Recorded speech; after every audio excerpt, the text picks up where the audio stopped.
श्रीमद्भागवत गीता में भगवान श्री कृष्ण के उपदेशों का वर्णन है। भगवान श्री कृष्ण ने अर्जुन के माध्यम से संसार को गीता का उपदेश दिया था। कृष्ण ने अर्जुन को गीता का पाठ तब पढ़ाया था जब उनके कदम महाभारत युद्ध की युद्ध भूमि में डगमगाने लगे थे। श्री कृष्ण के उपदेशों को सुनकर अर्जुन अपने लक्ष्य को पूरा करने की ओर अग्रसर हुए। कहा जाता है कि गीता में जीवन की हर एक परेशानी का हल मिल जाता है।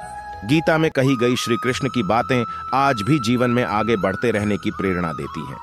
ऐसे में किसी भी परेशानी का हल पाने और जीवन में सफलता पाने के लिए गीता की कुछ बातों का ध्यान रखना चाहिए।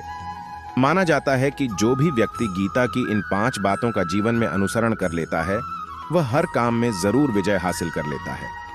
ये रहे गीता के अनमोल उपदेश जो जीवन को नई राह दिखाते हैं।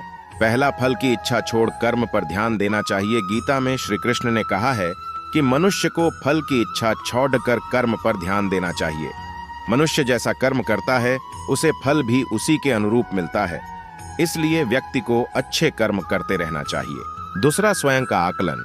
श्री कृष्ण के अनुसार व्यक्ति को खुद से बेहतर कोई नहीं जान सकता, इसलिए स्वयं का आकलन करना बेहद जरूरी है। गीता में कहा गया है कि जो व्यक्ति अपने गुणों और कमियों को जान लेता है वह अपने व्यक्तित्व का निर्माण करके हर काम में सफलता प्राप्त कर सकता है। तीसरा, मन पर नियंत्रण। हमारा मन ही हमारे दुखों का कारण होता है।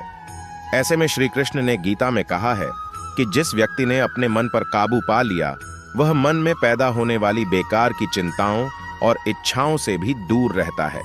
साथ ही व्यक्ति को अपने लक्ष्य को भी आसानी से प्राप्त कर लेता है। चौथा, क्रोध पर काबू रखें। क्रोध में व्यक्ति नियंत्रण खो बैठता है और आवेश में आकर गलत कार्य कर देता है। यहाँ तक कि कभी कभी गुस्से में व्यक्ति खुद का अहित कर बैठता है।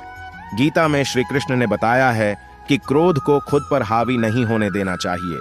यदि गुस्सा आए तो स्वयं को शांत रखने का प्रयास करें। पांचवा, स्पष्ट नजरिया। गीता के अनुसार व्यक्ति को संदेह या संशय का स्थिति में नहीं रहना चाहिए। जो लोग संशय का स्थिति में रहते हैं उनका भला नहीं हो सकता है। जीवन में स्पष्ट नजरिया होना चाहिए।